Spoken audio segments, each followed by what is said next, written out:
नमस्कार, times now Bharat पर आपका स्वागत है। आपके साथ मैं हूं राकेश पांडे। शाम के 5 बजने वाले हैं। वक्त हो गया देश के सबसे पसंदीदा डिबेट शो राष्ट्रवाद का। राष्ट्रवाद यानी देश से बढ़कर कुछ नहीं। क्या मोदी योगी के हिंदू एकजुटता फॉर्मूले ने विपक्षी नेताओं को राम मंदिर जाने पर मजबूर कर दिया है?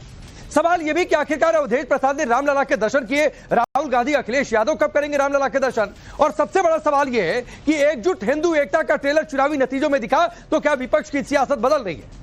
रामनवमी पर आज अयोध्या में राम जन्मोत्सव का भव्य और दिव्य कार्यक्रम हुआ। भगवान राम का सूर्य तिलक किया गया। यह अद्भुत अलौकिक दिव्य तस्वीरें आपकी टेलीविजन स्क्रीन पर है। वहीं पूरे देश में रामनवमी का पर्व मनाया जा रहा। रामनवमी के जुलूस निकल रहे, शोभा यात्रा निकल रही। इस बीच प्रधानमंत्री मोदी ने आज रामेश्वरम में पूजा पाठ की।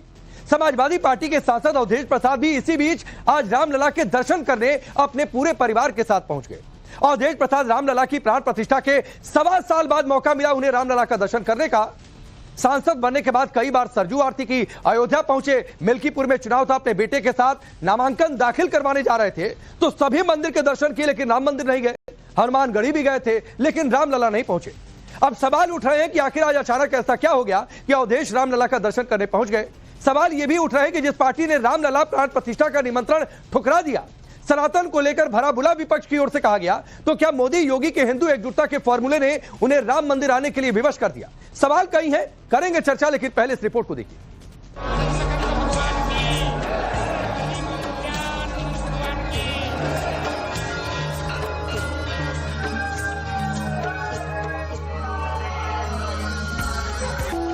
आज रामनवमी है। देश भर में राम जन्मोत्सव मनाया जा रहा।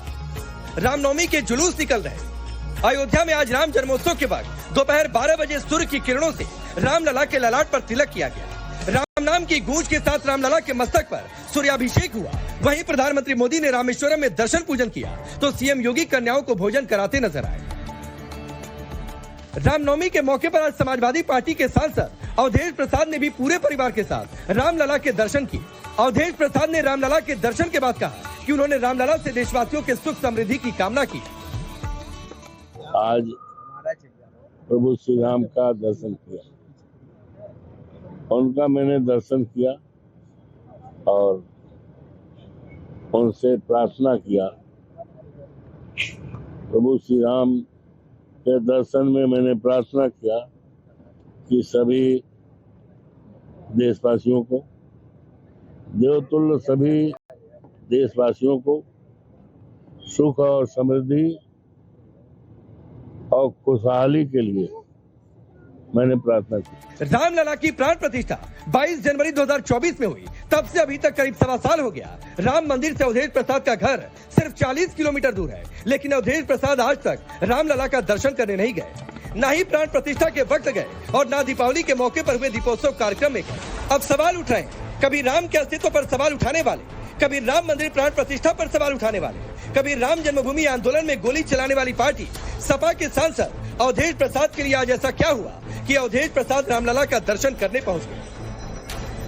क्या मोदी योगी के सनातनी एकता ने विपक्षी नेताओं को राम मंदिर का दर्शन करने पर मजबूर कर दिया? क्या महाकुंभ में हिंदू एकता और दिल्ली से लेकर महाराष्ट्र हरियाणा तक हुए विधानसभा चुनाव या फिर यूपी के उपचुनाव में हुई करारी हार ने विपक्षी नेताओं को रामलला का दर्शन करने के लिए मजबूर कर दिया? क्या योगी के बटेंगे तो कटेंगे नारे का तो अखिलेश नहीं खोज पाए? अवधेश प्रसाद के बेटे अजीत प्रसाद की मिल्कीपुर विधानसभा में चुनावी हार के बाद क्या अवधेश प्रसाद को समझ में आ गया कि राम मंदिर का दर्शन जरूरी है? सवाल ये भी उठ रहा है कि एक तरफ वक्फ बिल को लेकर मुसलमान वोट बढ़ता दिख रहा है। कुछ मुसलमान वक्फ कानून के विरोध में तो कुछ मोदी सरकार के फैसले के साथ है। क्या 2027 के चुनाव से पहले हिंदू वोट बैंक में सेधमारी के लिए अवधेश प्रसाद को रामलला की याद आ गई? चलिए, देर आए दुरुस्त था। अवधेश प्रसाद भले जिस भी कारण से रामलला का दर्शन करने गए, आखिर लाइन में आ गए। कहीं ना कहीं जो सनातन की ताकत है भगवान की, ये इस सारे घटनाक्रम से प्रभावित, मतलब कहीं ना कहीं प्रदर्शित होती है। और मैं तो यही कहूंगा, देर से आए दुरुस्त आए। भगवान ने जब सद्बुद्धि दी तो निश्चित रूप से ये कहीं हमारी जो परंपरा है, हमारी जो आस्था है, उस आस्था की ताकत है कि जिन लोगों ने सर्वाधिक राम जन्मभूमि के संघर्ष के कालखंड में जिन्होंने सबसे ज्यादा ताकत के साथ आंदोलन को कुचलने का काम किया, कार सेवकों का नरसंहार करने का काम किया, उनके पिता मुलायम सिंह जी ने, आज वो लोग इस सनातन की ताकत के साथ अगर जुड़ रहे हैं तो निश्चित रूप से मैं तो यही कहूंगा कि देर से आए दुरुस्त आए। लेकिन सवाल उठ रहे हैं, राहुल गांधी और अखिलेश यादव रामलला का दर्शन करने कब आए? अवधेश प्रसाद के रामलला के दर्शन करने के बाद उनसे भी अखिलेश यादव को लेकर सवाल पूछा गया, तो उन्होंने क्या कहा, इस बयान को गौर से सुनिए। नेताजी को कब लेके आ रहे हैं? नेताजी को प्रभु श्री राम जब बुलाएंगे तुरंत आएंगे, जल्दी आएंगे। अखिलेश जी के यहाँ बहुत भव्य मंदिर बन रहा है, देश दुनिया का बड़ा से बड़ा मंदिर है। वो मंदिर करीब करीब पूर्ण हो रहा है। उस मंदिर में हम भी जाएंगे पूजा करने, और वो उसको फाइनल करके वहां पूजा करके तब यहाँ आएंगे। योगी जी को बुलाएंगे उस वाले मंदिर में कि नहीं? अब छोड़िए, ये किसी को बुलाया नहीं जाता। आस्था का जहां सवाल होता है, इसको जिस धर्म के प्रति, जिस मंदिर के प्रति आस्था होती है, वो अपने आप जाते हैं। कहीं रोक थोड़े होता है। ये तो रोक तो भारतीय जनता पार्टी रोकते ही है। भारतीय जनता पार्टी के लोग रोकते हैं कि मंदिर में ये ना जाए, ये जात ना जाए। हमारी पार्टी में, हमारे नेता के विचारों में ऐसी कोई भावना नहीं है। आज कुछ ऐसा भेदभाव तो नहीं हुआ? आज कोई ऐसा भेदभाव तो नहीं है जो आपने कहा जाति, कोई भेदभाव तो नहीं हुआ जैसा? नहीं, कोई सवाल ही, क्वेश्चन डज नॉट अराइज। क्यों भेदभाव मेरे साथ होगा? अब सवाल है, क्या सपा समझ रही है कि मोदी योगी के हिंदू एकता फॉर्मूले का तोड़ मंदिर मंदिर दर्शन से ही होगा? सवाल ये भी है कि 27 चुनाव से पहले हिंदू वोट बैंक में सेंध लगाने के लिए अवधेश प्रसाद को क्या रामलला की याद आ गई? लेकिन सबसे बड़ा सवाल है कि अवधेश प्रसाद रामलला दर्शन कर लाइन में आ गए। राहुल अखिलेश कब आए? क्या 27 से पहले अखिलेश रामलला का दर्शन करेंगे या फिर मुहूर्त का इंतजार ही करते रह जाएंगे? ब्यूरो रिपोर्ट, टाइम्स नाउ नव भारत। तो चलिए, आज रामनवमी का दिन है और एक अलग तरीके की तस्वीर देखने को मिली है। प्रधानमंत्री मोदी रामेश्वरम में, अवधेश प्रसाद सपा के सांसद अयोध्या में राम मंदिर परिसर में दिखाई दिए। रामलला का दर्शन उन्होंने कर लिया। तो क्या विपक्ष की सियासत बदल रही है क्या? मैं आपका परिचय पहले आज के मेहमानों से करवाता हूं। प्रदीप भंडारी भारतीय जनता पार्टी के नेता और राष्ट्रीय प्रवक्ता स्टूडियो में मौजूद है। अवधेश जी वरिष्ठ पत्रकार हमारे साथ जुड़े हुए हैं। तारिक खान हमारे साथ जुड़ रहे हैं, समाजवादी पार्टी के नेता और प्रवक्ता। प्रियंका भारती जी हैं, आरजेडी के नेता और प्रवक्ता।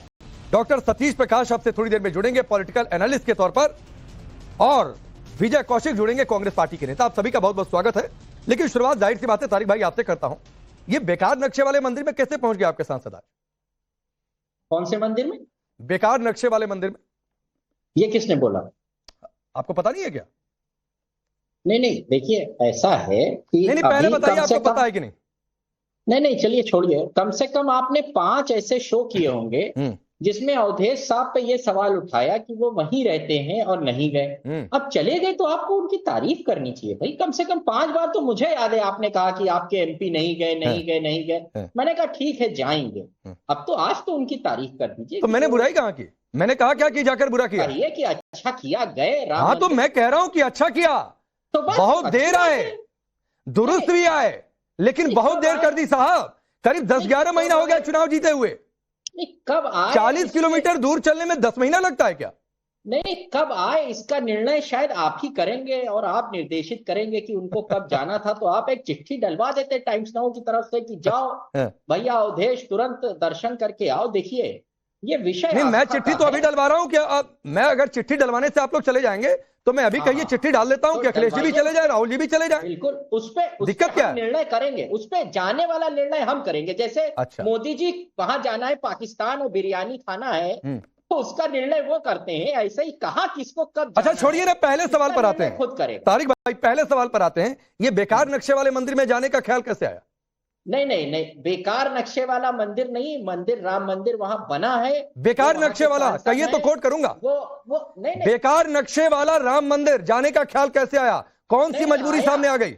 अगर मजबूरी कोई नहीं है, ये आस्था का विषय है। अच्छा, मजबूरी कोई नहीं है। मजबूरी तो पीएम की थी वहां बिरयानी खाने पाकिस्तान जाने की। अच्छा। क्योंकि बड़ी तलब लगी थी बिरयानी खाने की और जाना था थोड़ा सा। अच्छा चलिए ये बताइए, नक्शा ठीक लगा? अवधेश प्रसाद से बात हुई आपके बाद मंदिर दर्शन करने के बाद? अवधेश साहब ने यह भी कहा कि मंदिर अभी पूरा नहीं बना है। अरे नक्शा ठीक लगा कि नहीं भाई? 2 साल। ये अवधेश साहब से आप नंबर ले लीजिए, मेरा पूछ लीजिए। अरे नक्शा ठीक लगा कि नहीं? पेट नक्शा ठीक लगा कि नहीं उनको? आप दूसरी बार फिर से लोकसभा अयोध्या हारने जा रहे हैं। क्या ये डर है क्या जो अवधेश साहब राम मंदिर चले गए, बड़ा पेट में दर्द हो रहा है? अच्छा, अरे क्यों दर्द हो रहा है भैया? राम मंदिर सबका है, वो प्रैक्टिसिंग हिंदू है या खाली ठेका आपका है प्रैक्टिसिंग हिंदू का? ऐसे तो मैं पूछूं, जेपी नड्डा राम मंदिर क्यों नहीं गए थे प्राण प्रतिष्ठा में? अमित शाह क्यों नहीं गए थे? लाल कृष्ण आडवाणी क्यों नहीं गए थे? नीतीश क्यों नहीं गए थे? जयंत चौधरी क्यों नहीं गए थे? ये लोग क्यों नहीं गए थे भैया? जो नहीं गया वो हिंदू नहीं आपके हिसाब से ना? नहीं, मैंने तो ये कहा ही नहीं, लेकिन इनमें से किसी नेताओं ने राम मंदिर के नक्शे को बेकार नहीं बताया था। नहीं, लेकिन आपकी पार्टी के बड़े नेता राम गोपाल यादव जी ने मई 2024 में राम मंदिर के नक्शे को बेकार बता दिया था, और इसीलिए सवाल पूछा। और अगर आपको लग रहा है कि मैं गलत बोल रहा हूं, जाकर सुन लीजिएगा, कोट करके बोल रहा हूं, मई 2024। अब रुक जाइए तारिक भाई, आ रहा हूं, रुक जाइए। क्या कहा? हाँ, अब रुक जाइए। अब तो एक तो प्रदीप भंडारी ये कह रहे हैं कि हिंदुत्व का ठेका आपने ले रखा हुआ है क्या? भाई डरा कौन है, जरा ये बता दीजिए।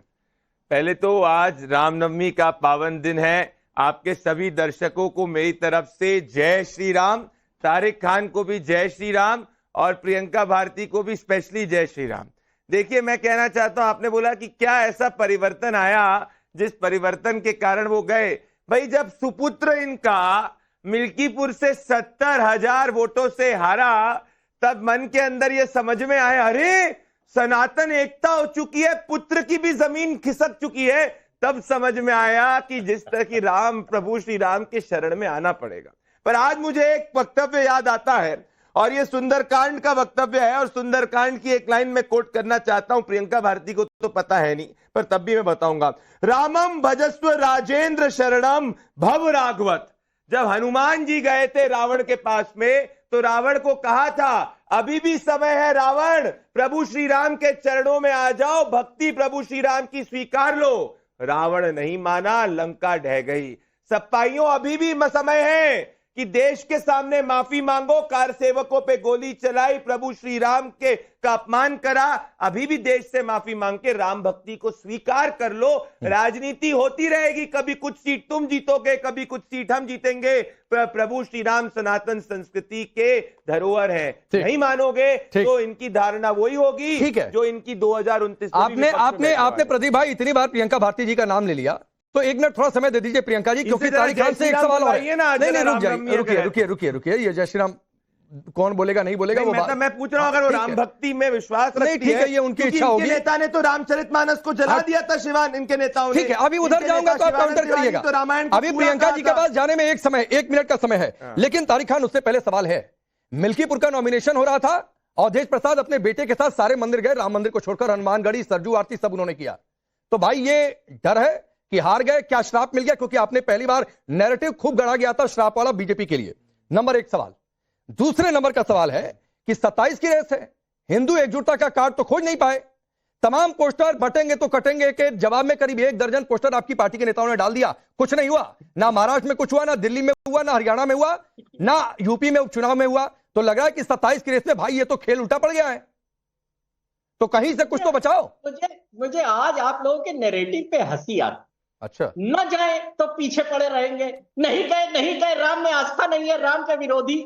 और चले जाए तो उसी दिन से आप कहना चालू कर देंगे कि डर गए। अरे आदमी करे तो क्या करे, जाए तो आपको प्रॉब्लम और न जाए तो आपको प्रॉब्लम है। कहीं तो साहब संतुष्ट रहिए। अरे मैं पूछ रहा हूं कि जाने का ख्याल अब कैसे आ गया? मुहूर्त आएगा तो जाएंगे तारिक भाई। 10 महीने हो गए चुनाव जीते हुए अवधेश प्रसाद को, और 40 किलोमीटर की दूरी तय करने में 10 मिनट पैदल चलिए तब भी पहुंच जाएंगे भाई उससे पहले। ऐसे तो ये सवाल आपको नीतीश से भी करना चाहिए, क्यों नहीं गए राम मंदिर? पूछा आपने? तो नीतीश कुमार की ओर से कहा गया। चलिए मैं पूछता, उनकी पार्टी के एक नेता का कोई स्टेटमेंट कोट कर दीजिए जिसमें राम मंदिर को लेकर कोई विवादित टिप्पणी की गई हो। अरे तमाम बातें कही उन्होंने कि हम इसका ये नहीं करते। नहीं, कोट करने की क्या बात है? पढ़ लिखते नहीं है, कोट करने की क्या बात है? गए क्यों नहीं? मैं आपको बताऊं, राकेश जी दरअसल बात किया है कि तारिक भाई जो है वो डिप्रेशन में आ चुके हैं जब से अवधेश प्रसाद दबाव के अंदर राम मंदिर के दर्शन करने आए। इतने डिप्रेशन में कोई डिबेट में मुझे तारिक खान नहीं दिखे थे, ना इनके पास कोई कोट है, ना ये गूगल, जनरली गूगल कर लेते हैं बीच में, ना ये गूगल कर पा रहे हैं, ना ये कुछ इस्तेमाल कर पा रहे हैं। ये विचित्र, ये इस बात पे घबरा चुके हैं कि जिस कॉन्स्टिट्यूएंसी से तारिक खान लड़ने की सोच रहे थे, वहां इनका वोट बैंक अब घबरा चुका है कि अरे ये तो राम मंदिर के दर्शन करने चलेगा अवधेश प्रसाद, अब हम तुमको वोट नहीं देंगे, हम किसी और को वोट देंगे। इनकी पीड़ा असली ये है। तारिक भाई, आपकी पीड़ा मैं समझ सकता हूं।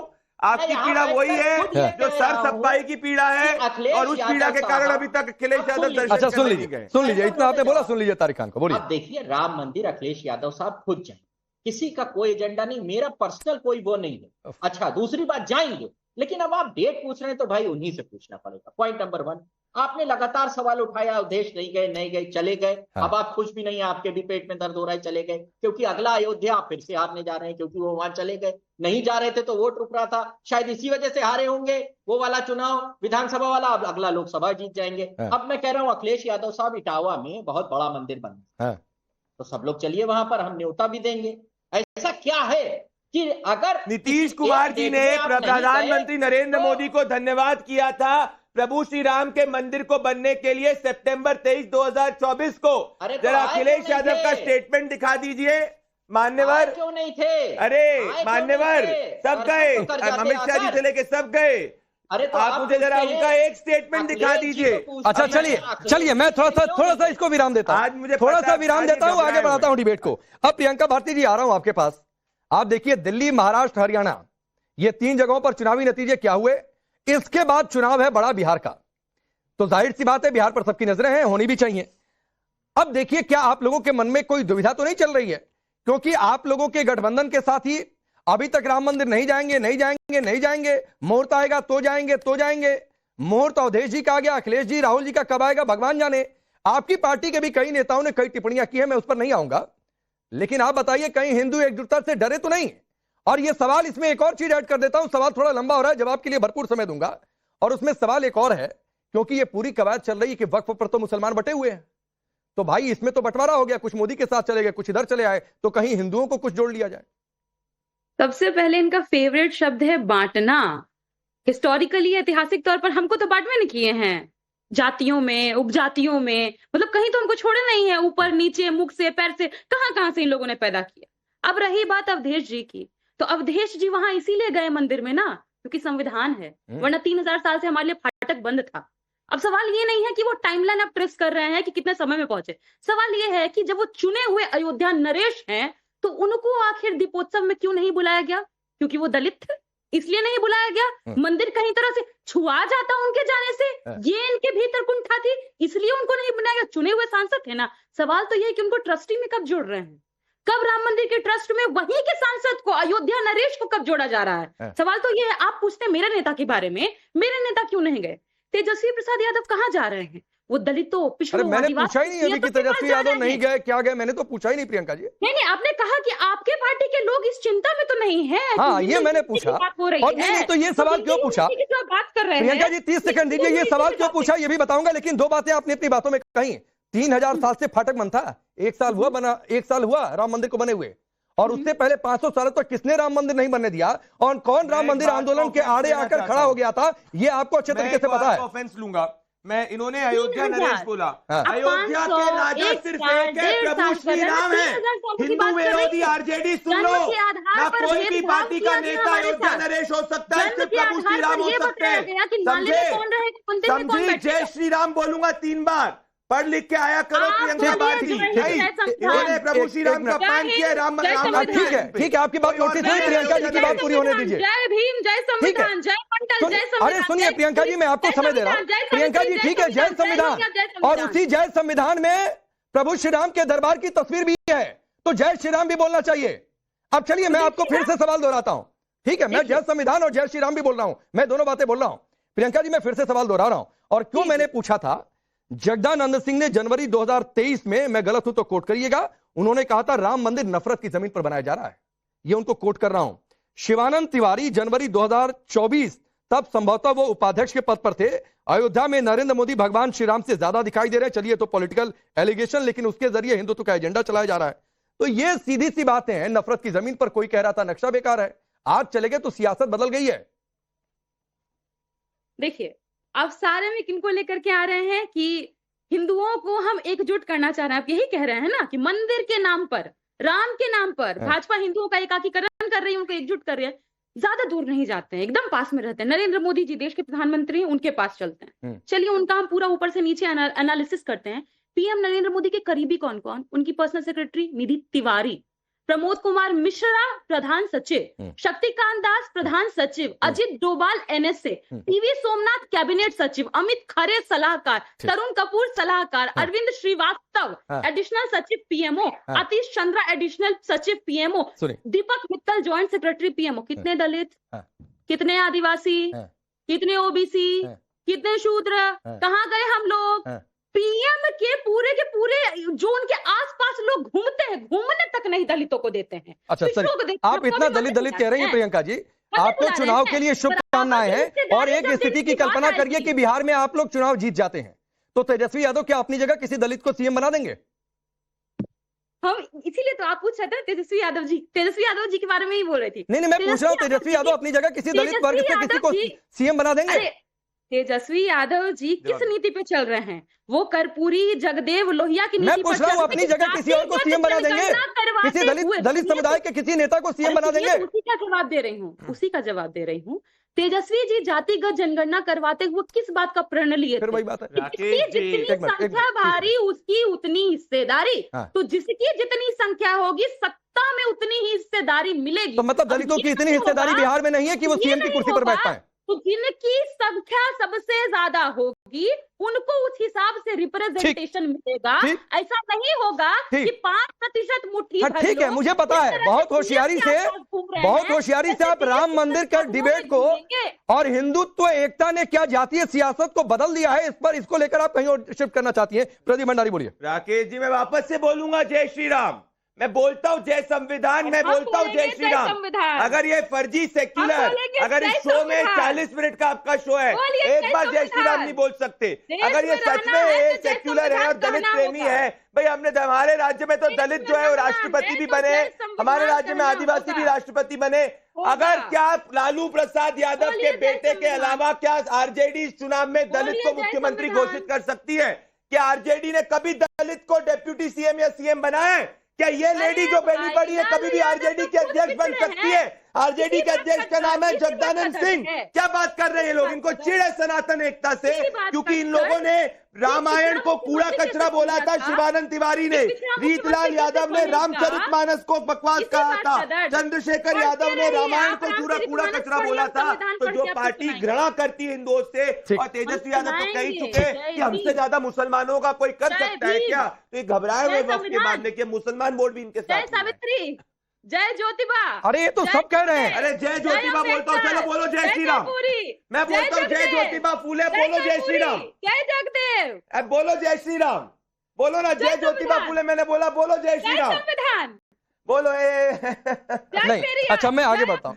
सुनिए प्रियंका जी, प्रदीप भंडारी ने, आपने जय ज्योतिबा कहा, उन्होंने जय ज्योतिबा बोला। और सुनिए ना प्रदीप भंडारी जी, और हमको मेरे मुंह अरे जिस दिन प्रियंका भारती जिस दिन आप ना RJD के अध्यक्ष बनने के लायक हो जाएंगी ना, तब आके बोलना। जिस दिन तेजस्वी यादव को हटा के आप CM फेस बन जाओ ना RJD की, तब बात करना RJD के अंदर दलित प्रेम है। मैं आपको ओपन चैलेंज दे रहा हूँ, पूरी पीढ़ी बिता लो प्रियंका भारती RJD के अंदर। अच्छा ठीक, आप जो है तेजस्वी यादव के ना, आप या कोई दूसरा। मैं आगे बढ़ता हूँ। कौन CM बनेगा नहीं बनेगा बिहार की जनता तय करेगी। कौन चुनाव जीतता है, फिर विधायक दल के नेता कौन बनेगा, ये अगर RJD जीतती है तो वो तय करेगी, उस समय की बात है। लेकिन बार बार दलित की बात है, इसलिए मैंने प्रियंका जी ये सवाल पूछा था। आगे बढ़ता हूं, फिर आता हूं।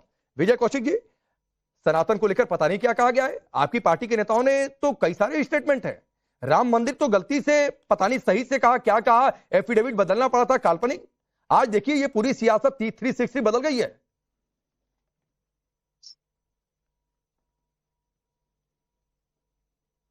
अरे अनम्यूट करिए विजय कौशिक जी। अनम्यूट है मेरी तरफ से तो। हाँ बोलिए, आप किया। सभी देशवासियों को कांग्रेस पार्टी की तरफ से रामनवमी की बहुत बहुत बधाई और शुभकामनाएं। और जहां तक आपका ये कहना है कि कांग्रेस पार्टी के नेताओं ने कुछ ऐसे बयान दिए जिनके कारण जो भारतीय सनातन धर्म की जो आस्था है उससे जुड़े हुए लोगों की वो प्रभावित हुई, तो निश्चित तौर पर मैं उसके लिए सभी देशवासियों से माफी मांगता हूं। अरे और जनता हमें कई बार चुनाव में इसका सबक भी सिखा चुकी है, लेकिन हमारे चंद नेताओं के बयानों के कारण पूरी पार्टी को दोषी नहीं ठहराया जाना चाहिए। देखिए, हिंदू एकजुट हुआ तभी देश आजाद हुआ कांग्रेस के नेतृत्व में। कांग्रेस के नेतृत्व में इस देश की सरकार को जब भी मौका मिला, हमने इस देश के विकास को 4 चांद लगाए, और ये सब हिंदू एकजुटता के बगैर संभव नहीं था। मैं बिल्कुल स्पष्ट शब्दों में कह रहा हूं। और जो भाजपा आज बगला भगत की तरह बगल में छुरी और मुंह में राम राम रखे हुए है, अभी मेरे साथी भाजपा, अरे राहुल जी, प्रियंका वाड्रा जी कब जाएंगे अयोध्या? तो जिसने हिंदुओं पर गोली चलाई उनको मरणोपरांत भाजपा की सरकार ने पद्मश्री से सम्मानित किया, मुलायम सिंह यादव जी को। तो इनके तो बगल में छुरी मुंह में राम राम है। अगर असली राष्ट्रभक्त कोई पार्टी है तो कांग्रेस है, असली राम भक्त कोई पार्टी है तो कांग्रेस है। और ये केवल इस समय देश में एक छलावा चल रहा है राम के नाम पर बरगलाने का। और मुझे लगता है राहुल गांधी नहीं रुक जाइए, सुझाव दीजिए। अब मुझे अवधेश जी अरे मुझे लग रहा था, मैं बार बार चेक किया कि नाम ठीक तो है। मैं मोबाइल में देख रहा था कि विजय कौशिकी हैं, कांग्रेस पार्टी के ही नेता हैं। कौन है, क्या है ये? कहीं एफएम कोई दूसरा पकड़ लिया था क्या? भाई साहब देखिए, अवधेश जी आ रहा हूं विजय कौशिकी, पहले क्लियर तो कर लो, मेरे कान ठीक सुन रहे थे नहीं सुन रहे थे? ये रेडियो स्टेशन कोई और तो नहीं पकड़ लिया? रुक जाइए जरा, ठीक कर लो, से क्रॉस चेक करवा लूं। देखिए, देश के लिए एक अद्भुत वातावरण है। 2024 के चुनाव परिणाम को लोगों ने जिस ढंग से मूल्यांकन किया था, जो 24 जनवरी का वातावरण था और उसके बाद जो महाकुंभ का वातावरण है, और आज दुनिया ने देखा कि भारत का प्राचीन आर्किटेक्चर कि किस ढंग से एक निश्चित समय में सूर्य की किरणें प्रभु श्री राम के मस्तक पर तिलक कर रही हैं, और जिस राम सेतु को कांग्रेस ने मिथ बता दिया था है नहीं, उसका भी उपग्रह से पूरी दुनिया ने आज दर्शन किया है। और उसी के साथ घटित हो रहा है कि जो अवधेश प्रसाद कह रहे थे, आप ही के माइक पर बोले थे। अरे सुनिए, जो अवधेश प्रसाद टाइम्स नाउ के ही माइक पर बोले कि वो तो स्नान करके जाना पड़ता है ना, बिना नहाए थोड़े मंदिर में जाना पड़ता है। वो आज स्नान ध्यान करके वहां पहुंचे। आने वाले समय में अखिलेश जी भी जाएंगे। आप ही ने अपने कैमरे से दिखाया था कि वो संगम में डुबकी लगा रहे हैं अखिलेश जी। अब प्रियंका जी, राहुल जी कब जाएंगे ये अलग बात है। तो जब वातावरण बदलता है, प्रदीप भंडारी जी ने या बाकी ने उनके पराजय की बात कही है, और वो भय तो चूंकि केवल मिल्कीपुर नहीं है, 10 में से अगर 8 सीटें बीजेपी उपचुनाव में जीत रही है, और वहां का जितना नहीं, लोगों का रिएक्शन क्या देश भर में दिख रहा है। कुंभ के दुष्प्रचार के बावजूद करोड़ों लोग आ रहे हैं, और प्रधानमंत्री विश्व में जहां जा रहे हैं वहां से जल लेके जा रहे हैं। वो जाके बता रहे हैं कि ये जल है कुंभ का और इसकी दिव्यता है, आप लीजिए। तो एक अद्भुत वातावरण है। लेकिन वो तुलसीदास जी ने ही लिखा है कि का वर्षा जब कृषि सुखाने, समय चूकी अब का पछताने। तो लेके, अरे सुनिए ना भाई, आप काहे चिंतित हो रहे हैं? अरे आप काहे चिंतित हैं? आप तो कांग्रेस के साथ रहते हुए पहले भी बहुत सारी बातें बोल चुके हैं। पवित्र हो गई होती। अरे भाई, प्रियंका जी और राहुल जी कब जाएंगे? लेकिन सुनिए, देखना ये पड़ेगा कि एक व्यक्ति जो वहां का सांसद बीच में क्यों बोलते हैं। अच्छा रुक जाइए, 20 सेकंड में अवधेश जी अपनी बात पूरी करिए, फिर सतीश कौशिक आपके पास आ रहा हूं, फिर तारिक भाई और प्रियंका जी फिर दोबारा आपके पास। राकेश पांडे जी, एक व्यक्ति जो वहां का सांसद होते हुए इसकी भी सूद नहीं लिया हो कि जहां लाखों करोड़ों लोग आ रहे हैं, वहां की व्यवस्था भी मैं देखने जाऊं, मस्जिदों मदरसों से जिनकी तस्वीरें आ रही हो, मंदिर से जो एक तस्वीर पोस्ट करने के लिए तैयार नहीं हो, और जिनको संसद में आगे बैठाकर चिढ़ाया जा रहा हो कि हमने अयोध्या के आंदोलन के विचार को हरा दिया है। आज वो व्यक्ति अगर वहां जाता है, चीज नवाता है, तो मैं तो उसका स्वागत करूंगा। लेकिन ये इस देश को मान लेना पड़ेगा कि अब देश बदल चुका है। नहीं, ये हर कोई स्वागत करेगा, विधेयक में भी देखा ये हर कोई स्वागत करेगा अवधेश जी, और स्वागत तो और ज्यादा तब किया जाता कि अवधेश प्रसाद यहाँ पर राम मंदिर की सीढ़ियां अकेले चढ़ रहे थे। मुस्लिम नेताओं ने, और मुझे याद है कि संसद में जब ये दोनों नेता जीत कर पहुंचे, तब अखिलेश यादव ने अपने हाथों में हाथ लेकर अवधेश प्रसाद का संसद की सीढ़ियां चढ़ी थी। तो बहुत बेहतर होता कि साथ में सीढ़ियां चढ़े होते तो और स्वागत करते खुलकर। लेकिन सतीश प्रकाश जी, आपको लग रहा है कि ये सियासत बदल रही है, मजबूरी है? वक्फ से बट गया मुसलमान इसलिए मजबूरी है? हिंदुत्व एकता से जातीय सियासत को खतरा इसलिए मजबूरी है? क्या है आपके हिसाब से? प्योर राजनीति है। जिस तरह से इस देश में माहौल बना, आनंद फानन में एक बिल लेकर के आए, बिहार का चुनाव था, शायद बीजेपी ये सोच रही थी कि उसको बहुत बड़ा लाभ मिलेगा, लेकिन जिस तरह का जनता दल यू के अंदर रिएक्शन मिल रहा, तमाम लीडर्स हो रहे, लोग सड़कों के ऊपर जा रहे, तो कहीं ना कहीं इस माहौल को संभालने का एक तरीका ये है कि अब इस जो लॉस हुआ है, जो इंजरी हुई है, उसमें आप आस्था का मरहम लगाएं। लेकिन एक बात मैं जरूर कहूंगा कि कहीं ना कहीं अवधेश जी को भी ये बात मान लेनी चाहिए, वो दलित समाज में पैदा हुए हैं, उनको अम्बेडकरवाद भी पढ़ना चाहिए। अगर उनको एजुकेशन चाहिए तो वो एजुकेशन इंस्टीट्यूट जाए, अगर वो बीमार है तो उनको हॉस्पिटल जाना चाहिए, अगर उनको कोई व्यवस्था है। मेरा मानना यह है कि भारत की राजनीति को मत बदलिए, धर्म की राजनीति को हटाया जा सकता है सिर्फ सामाजिक न्याय की लड़ाई से। अवधेश जी को यह बात ध्यान रखना चाहिए कि लोग बड़ी मुश्किल से बीजेपी की इस धर्म की राजनीति को कहीं ना कहीं जनमानस के मुद्दों के ऊपर लड़ना मतलब अवधेश जी को नहीं जाना चाहिए था आपके हिसाब से? जी, मतलब अवधेश जी ने जाकर गलती कर दी राम मंदिर? नहीं, आप सुनिए, आप मेरे को बोलने दीजिए। आप ही की बात है। बिल्कुल एक कह रहे हैं सतीश जी, कहना कि वो कैसे चले गए, वो तो दलित हैं। सुनिए, अब मेरी बात सर इतनी कुछ तो बोलने दीजिए। राम द्वारा स्थापित एक ही स्ट्रक्चर को अगर हम सही मान लें तो वो है आपका जिसको आप श्रीलंका से जोड़ते हैं, सेतु समुद्रम योजना अटल बिहारी वाजपेयी जी की थी। उसको खत्म करने का, उसको तोड़ने का काम अगर किसी ने किया है तो वो बीजेपी ने किया है। देखिए, बीजेपी का राम से कोई मतलब नहीं है, राम उनके लिए एक राजनीतिक मुद्दा है। अरे मैं पूछ रहा हूं, आपने इतनी बातें कही 1.5 मिनट सतीश प्रकाश जी, आपके हिसाब से अवधेश जी ने राम मंदिर जाकर गलती कर दी? नहीं जाना चाहिए था? सुनिए ना, देखिए कहीं ना कहीं समाजवादी पार्टी तो बता रहे हैं उसमें क्या हो, तो कह रहे हैं कि नहीं जाना चाहिए। जी, सुनिए अवधेश जी, सुनिए राष्ट्रपति सुनिए, ये सतीश भाई हमारे नए दलितवादी हैं। लेकिन आदिवासी महिला को सुनिए, अरे सतीश जी, रामचंद्र जी ने रावण के युद्ध में उनका साथ किसने दिया था? वही दलित, आदिवासी, बंदर ने, उन सब ने मिलकर के और रावण के युद्ध में रावण। अरे आप नहीं बता पा रहे हैं ना सतीश प्रकाश जी, अवधेश जी ने आपके हिसाब से राम मंदिर जाकर गलती कर दी? नहीं जाना चाहिए था, क्योंकि राम मंदिर चलेंगे तो सामाजिक न्याय नहीं हो पाएगा। संविधान कहाँ माइनस हो रहा है भाई? सामाजिक न्याय नहीं हो पाएगा। मंदिर जाने से सामाजिक न्याय को खतरा हो गया राम मंदिर जाने से। इसमें संविधान की मान्यता भाई बात रही है। ये क्या तर्क है? नहीं, क्या लॉजिक है? काशी राम जी की पाठशाला में पढ़ने का मतलब है कि राम मंदिर से दूरी बना ले? वो कहीं ना कहीं देखिए, सुनिए, उनको यहाँ जाने की जरूरत नहीं थी, उनको कहीं ना कहीं जाना चाहिए था, सड़क के ऊपर जाना चाहिए। नहीं, अब आ गया। ठीक है, नहीं, ठीक है, उनको ठीक है। आपके हिसाब से सामाजिक न्याय को खतरा हो गया? आपके हिसाब से सामाजिक न्याय को खतरा हो गया राम मंदिर जाने से? मेरी बात सुनिए राकेश पांडे जी, आपके जीवन में जो परिवर्तन आया है आपकी आस्था की वजह से आया है। मेरे जीवन में जो परिवर्तन आया है वो अम्बेडकरवाद की वजह से आया, एजुकेशन की वजह से आया, देश की तो मैं क्या बिना पढ़े लिखे हूँ क्या? संविधान की वजह से आया। अंगूठा छाप हूँ क्या मैं? महत्वपूर्ण नहीं है, अंगूठा छाप हूँ क्या? महत्वपूर्ण हो सकती है। अरे सतीश प्रकाश जी, थोड़ी सी कॉमन सेंस की बात करिए भाई। बिना पढ़े लिखे, बिना संघर्ष के यहाँ पर आकर नहीं खड़ा हुआ है आदमी। जीवन के अंतिम चरण तक सुनिए, अरे सतीश प्रकाश जी सुनिए, मेरे पूरे खानदान में पत्रकारिता में कोई नहीं था। सुनिए, आज राष्ट्र के सामने ये बात बोल रहा हूँ, मेरे पूरे खानदान में पत्रकारिता से जुड़ा हुआ कोई नहीं है।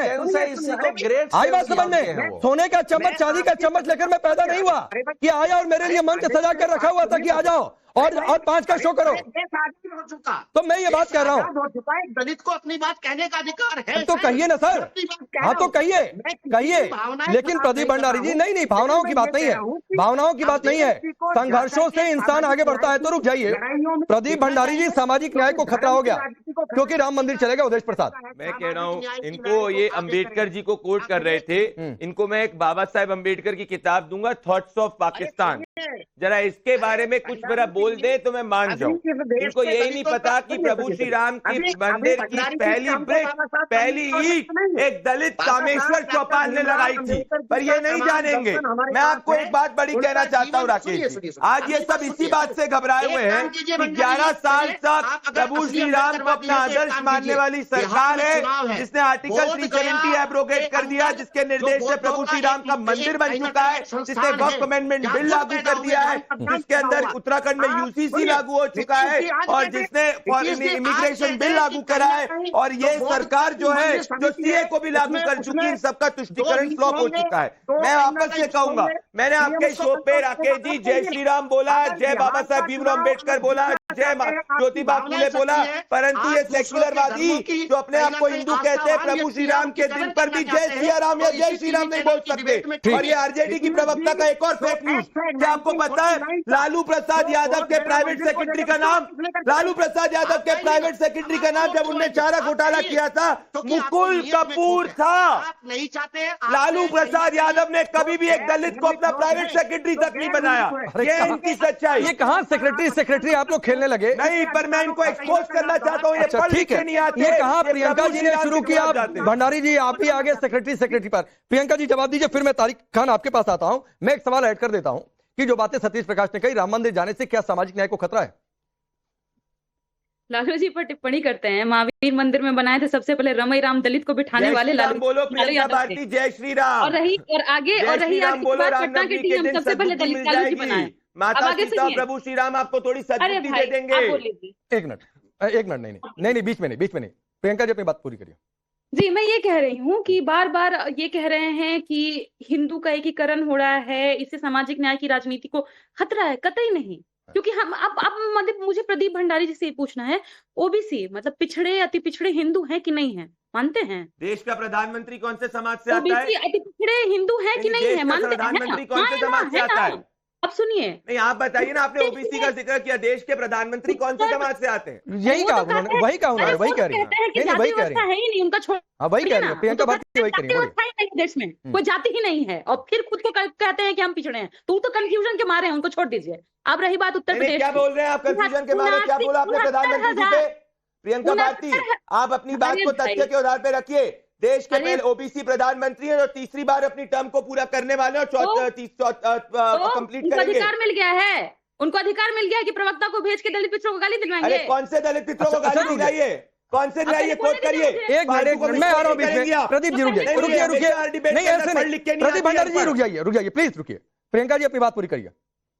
देखिए, मैं इसीलिए कह रही थी कि अगर पिछड़े अति पिछड़े भी हिंदू में आते हैं तो आखिर उनके साथ क्यों अन्याय होता आ रहा है और हो रहा है? अभी भी इनके शासनकाल में 69,000 शिक्षक भर्ती घोटाला हुआ ना, जिसमें पिछड़ों का लगभग 7 से 8,000 सीट खा लिया गया। बिहार की बात करूं, हमने जब आरक्षण को बढ़ाया और उसके बाद हमने उसके कारण ही सीट बढ़ी। किनके लिए? पिछड़ों, अति पिछड़ों, दलितों, आदिवासियों के लिए नौकरी में सीट बढ़ी, लेकिन उसको बढ़े हुए आरक्षण को इन्होंने 9वीं अनुसूची में शामिल नहीं होने दिया। क्यों? क्योंकि उससे आदिवासियों का, दलितों का पेट भर जाता, नौकरी मिल जाती, उनके परिवार आगे आ जाते। आपको आखिर सामाजिक न्याय से इतनी तकलीफ क्यों है? क्यों आपको तकलीफ है कि अब मैं ज्यादा दूर नहीं जाती हूँ, बनारस की ही बात करती हूँ। बनारस हिंदू यूनिवर्सिटी है ना, वहां पे 600 से ज्यादा वहां प्रोफेसर हैं, लेकिन ओबीसी प्रोफेसर की संख्या 0 है। मैं देश के आपको हालात बता रही हूँ, 400 से ज्यादा लोग सीवर में मर अरे मैं आपसे बिहार के हालात पूछ रहा हूँ, आप देश के हालात पर आ गई। आप लोग सेक्रेटरी खेलने लगे। मैंने एक सवाल पूछा था कि सतीश प्रकाश कह रहे हैं कि नहीं राम मंदिर जाना चाहिए था, तो सामाजिक न्याय को खतरा हो जाएगा क्या? देखिए, राम मंदिर से इतनी नफरत हो जाती है क्या? राम मंदिर जाना ना जाना किसी की भी, चाहे नीतीश कुमार जी ना जाए, चाहे जयंत चौधरी जी ना जाए, चाहे कोई जाए, ये सबकी आस्था का विषय है। उस पे उन पर छोड़ दीजिए। बहुत नीतीश जी पर इनको प्रेम आ रहा है ना, अभी हम नीतीश जी का एक पुराना भाषण उठाकर चला देंगे तो छोड़ के भाग जाएंगे, छोड़ के भाग जाएंगे। राम मंदिर पर क्या बोले नीतीश जी? सुनिए, मैंने राम मंदिर जाना ना जाना किसी व्यक्ति का अपना निर्णय। मेरा कहना है कि आस्था का मेरे जीवन में कोई बहुत विशेष महत्व नहीं है। तो सर आप मत रखिए, जिनके जीवन में आस्था का विशेष महत्व है उनके लिए रहने दीजिए। आप ये मत दलील दीजिए कि राम मंदिर की जगह कहीं और चले जाना चाहिए था। आपसे सवाल पूछा था कि राम मंदिर चले गए, क्या ये सियासत में बदलाव है या नहीं, आपको बताना चाहिए था। तो ऐसे नहीं चलता है ना। ये रहे नीतीश कुमार जी जो राम मंदिर पे प्रभु श्री राम के मंदिर पे प्रधानमंत्री नरेंद्र मोदी का धन्यवाद कर रहे हैं। जो लोग मुस्लिम आरक्षण की बात कर रहे हैं, राकेश जी से आप क्या समझेंगे? मुस्लिम आरक्षण की बात करने वाले, हिंदू समाज को जातियों में बांटने वाले, 20 साल में सबसे ज्यादा दलितों पे क्राइम जो है आरजेडी के शासनकाल में हुआ था जब इनकी सरकार। अब रुक जाइए, अब तारिक भाई पूरा शो हो चुका है। तारिक भाई इधर बीच आप लोगों की पार्टी ने बड़े पैमाने पर बड़े नेताओं को जमीन पर उतारकर पीडीए सम्मेलन किया है, पीडीए रैलियां की हैं। तो क्या उसमें से फीडबैक ऐसा मिला कि भाई ये पीडीए में हिस्सेदारी जो यूपी के उपचुनाव में देखने को मिली है वो सही है? इसीलिए आज मजबूरी में पहले अवधेश जी को आगे कर दिया गया कि देखा जाए कि माहौल क्या बन रहा है, उसके बाद शायद अखिलेश यादव भी चले जाए। अरे नहीं, ये आस्था का विषय है। पीडीए की लड़ाई तो हम सड़क से संसद तक लड़ रहे हैं। अभी आपने एक बड़ी अच्छी बात कही। हाँ। अब बोलने दीजिए, 30 सेकंड नॉन इंटरप्टेड चाहिए प्लीज। हाँ, बोलिए। आपने बहुत अच्छी बात कही कि लोकसभा में अखिलेश जी हाथ पकड़कर ले जा रहे थे अवधेश जी को, सहपाठी हुए, सीनियर जूनियर हुए, इसलिए साथ में जाना चाहिए। अच्छी बात कही। पता है, राम मंदिर में एक चेला था, वो चेले साहब अकेले चले गए, गुरु को नहीं बुलाया, अकेले। वो गुरु थोड़ा बूढ़े थे, बीच में मत इंटरप्ट करिए। वो गुरु कौन थे? राम मंदिर आंदोलन के नायक थे। ये तारिक खान कह रहा है, सपा का प्रवक्ता, उसका हाथ पकड़कर वहां तक ले जा सकते थे अपनी चमकाने के लिए। मोदी साहब ने वो जो जिनका हाथ पकड़ा के ले जा सकते थे, उनका नाम लाल कृष्ण आडवाणी साहब था, इज्जत के साथ नाम ले रहा हूं, वो भी ऐसे ही साथ में ले जा सकते थे, क्यों नहीं लेके गए? पूछ लीजिए।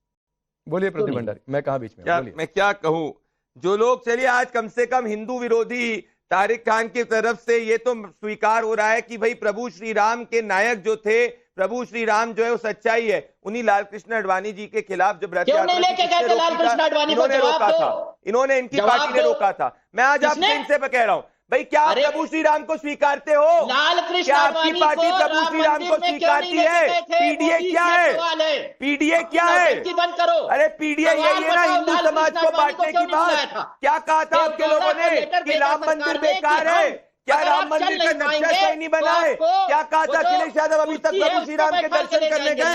ये रहा अखिलेश यादव का ट्वीट। एक छोटा सा एक लाइन लिखते हैं जब देशवासियों को रामनवमी पर विश करना होता है, और 11 ट्वीट ईद पे करते हैं, 11 ट्वीट ईद पे करते हैं, और एक लाइन लिखते हैं सिर्फ रामनवमी पे। दबाव में हिंदुओं की आस्था का सम्मान करते हो, क्योंकि आज हिंदू एक है। महाकुंभ में 60 करोड़ हिंदू आ गए, इससे चिढ़ मच गई। हर दिन सवाल पूछ रहे थे, आज रामनवमी बन रही है, इससे चिढ़ मच रही है। आज एक सनातनी प्रधानमंत्री है, इसलिए चिढ़ मच रही है। घबराओ मत, कभी भी आगे चल के आप लोगों को हिंदुओं के ऊपर गोली चलाने का अधिकार नहीं मिलेगा जो मुलायम सिंह यादव ने चलाई थी। घबराओ मत, तुष्टीकरण के नाम पर आतंकवादियों का केस कभी वापस नहीं ले पाओगे, क्योंकि कभी सरकार में जनता आने नहीं देगी आपके घमंड को। सुरक्षा करनी है सुप्रीम कोर्ट। अरे आप बात करते हो अवधेश प्रसाद की, अब कहां बैठा रहे हो अवधेश प्रसाद? मैं बीच में आता हूं। अरे तारिक भाई सुनिए, मैं इसीलिए कहता हूं सर, थोड़ा सा फैक्ट, थोड़ा सा संयमित होकर आप एक तस्वीर देखिए। एक और इनका झूठ, ये कह रहे थे ना, ये लेके आए, ये रहा एग्जैक्ट डेटा, जनवरी 22, 2024 की रिपोर्ट है। क्योंकि तबीयत खराब थी, एक्सट्रीमली कोल्ड वेदर था, और वो बुजुर्ग है, इसीलिए नहीं गए थे सेरेमनी पे। इनकी सोच की घृणा आनी चाहिए, शर्म इनको आनी चाहिए कि किस तरीके से ये झूठ फैलाते हैं। रुकिए, विश्वास रखते हैं ना कि संविधान में, वैसे झूठ है। रुकिए, ठीक है, आपने फैक्ट चेक किया। तारिक भाई, आपने कहा ना कि लाल कृष्ण आडवाणी को न्योता नहीं दिया गया था, तो भाई न्योता दिया गया था। वीएचपी के कई नेता उनके घर पहुंचे हुए थे, ट्रस्ट के भी लोग पहुंचे थे, और ये तस्वीर देखिए, ये तस्वीर सबने देखा था। अरे मैं मौका दे रहा हूं, रुक जाइए तारिक खान, सुनिए, मैं आप ही के पास सुनिए पहले। तो लाल कृष्ण आडवाणी को न्योता दिया गया था, स्वास्थ्य कारणों की वजह से नहीं गए। मैं इस पर भी चर्चा नहीं कर रहा हूं। हम मेरा सवाल सुनिए, ये पीडीए वाला मामला हिल गया क्या? नाटक नहीं चलेगा, मुझे मौका नहीं दोगे, मैं जा रहा हूं। हर शो में रोते रहते हैं। प्रदीप भंडारी, बीच में नहीं। अरे जाइए, नहीं, मौका मिल रहा है। पिछले 3 मिनट से आप ही के पास हूँ, आगे भी 1 मिनट आप ही के पास हूँ, लेकिन बस बता दीजिए, ये पीडीए वाला समीकरण गड़बड़ हो गया क्या? चंपत राय साहब ने लेटर भेजा हरदन हड्डी डोटा गौड़ा को, वो भी चलने में असमर्थ थे, कि आप आइए, आपको सारी फैसिलिटी राम मंदिर तक ले जाने के लिए हो जाएगी। और जो लेटर इन्होंने भेजा आडवाणी साहब को, उनसे कहा आप मत आइए। क्यों? क्योंकि जो बड़े थे, जो चेला था, उसने कहा गुरु आ जाएगा, तो उसी का आंदोलन था सारा, ये सारा क्रेडिट उसको मिल जाएगा। इसलिए जो चिट्ठी गई, उसमें मेरे पास प्रूफ है। देवगौड़ा के जो एक सचिव है, उन्होंने ट्वीट किया था कि देवगौड़ा साहब को सारी फैसिलिटी दी गई, और आडवाणी साहब को कहा गया कि आप मत आइए। क्यों मना किया गया? अभी दिखाइए कहां तक मत आइए। पकड़ा के नहीं दिखाओ, नहीं राकेश जी, ये नहीं चलेगा। अपोजिशन का प्रवक्ता के बारे में, नेताओं के बारे में झूठ बोलेगा, नहीं चलेगा ये। मैं कर रहा हूं ना, ये नहीं चलेगा। मुझे भी पता, मेरी जानकारी में भी नहीं है, पता चले कि कहां कहा गया था कि आडवाणी जी आप मत आइए। लेटर दिखाओ। हाँ, बिल्कुल दे रहा हूँ, बिल्कुल बोल के लेटर दिखाओ। आप दिखाने दीजिए, मौका दीजिए। राय ने जो कहा था कि आप मत आइए, और देवगौड़ा को लेटर दिखाओ, वही फैसिलिटी लेटर दिखाओ तारिक खान। मेरे पास है, ये सपा का कार्यक्रम नहीं है ना, ये सपा का अधिवेशन है। अपने झूठे ना अखिलेश यादव के सामने बोलना। ठीक है, एक मिनट मौका दीजिए, मौका दीजिए ना, एक मिनट मौका दीजिए उनको। तारिक खान वो दिखाइए कहाँ है कि राकेश आडवाणी से कहा गया था कि आप बताइए, सुन लीजिए, पहले बोलने का मौका दिया। मैं मौका दे रहा हूँ, दिखा दीजिए। देखिए मीडिया में भी ये बात आई थी, ये बात जब वहां पर गए थे कि उनकी, सुन लीजिए, बीच में नहीं, मैं सुनता हूं इनको, मैं सुनता हूं, यही लोकतंत्र है, बीच में नहीं। कि उनके पास जब ये इनविटेशन लेके गए थे तभी मीडिया में ये बात आने लगी थी कि वो ना आए क्योंकि वो अस्वस्थ नहीं। एक मिनट मुझे बीच में स्क्रीन पर लाइए, एक मिनट। मैं आपको तारिक खान, मैं आपको 30 सेकंड का काउंटर, बीच में पीसीआर किसी की आवाज आप मत करिएगा, सिर्फ तारिक खान की आवाज रखिएगा। ये 30 सेकंड का काउंटर आप दिखाइए कि लाल कृष्ण आडवाणी को मना कब किया गया था, कि आप बताइए। नहीं तो अब आप मुझे अचानक कहेंगे कि वो खबर मैं ढूंढ के निकाल दूं 30 सेकंड में, कैसे निकालूंगा? सबूत आपने कहा लेटर है, सबूत दिखाइए। नहीं लेटर नहीं, जब ये इनविटेशन देने गए थे तभी, और मेरे पास वो लेटर है जिसमें देवगौड़ा को तमाम फैसिलिटी देने की बात कही गई थी। आडवाणी जी को मना करने वाला आडवाणी जी को मना करने वाले, आडवाणी जी को मना करने वाले 5 सेकंड बचा है। बिल्कुल, आडवाणी जी को मना करने वाले वही सरकारी ना हो पाया। थे जो उनके घर गए। एक आखिरी जवाब नहीं हो पाया। सम्मान नहीं किया ये रहा मुलायम सिंह यादव का। जितनी बेइज्जती अखिलेश ने नहीं करी, जितनी बेइज्जती अखिलेश ने की उतनी किसी और ने नहीं करी। जो अपने पिता का सम्मान नहीं कर पाए वो क्या बुजुर्गों का सम्मान करेंगे और नेताओं को करेंगे? ना लेटर दिखा पाते, झूठ बोलते रहते, पढ़ लिख के नहीं आते। आपके संस्कार यही है, ठीक है, पिता का सम्मान नहीं, ठीक है। मैं सिर्फ ये कहना चाहता हूँ तारिक भाई कि आपने हवा में बोल दिया कि लाल कृष्ण आडवाणी को मना किया गया था, मेरे पास लेटर है तो दिखा देते भाई लेटर। और मैं सवाल पूछता यही प्रदीप भंडारी से खड़ा करके कि ये कौन सा तरीका होता है? फिर आप लोग इतनी ज्ञान की बातें मत दिया करिए, लेकिन आप लेटर नहीं दिखा पाए। और सवाल सिर्फ इतना था कि ये हिंदू एकता का ही क्या असर है, ट्रेलर है, क्योंकि सियासत बदल रही है। फिर बिहार में क्या होगा, आगे भी प्रियंका जी इस पर चर्चा होती रहेगी, क्योंकि ये साल तो बिहार चुनाव में जाएगा ही। आप सबका बहुत बहुत शुक्रिया।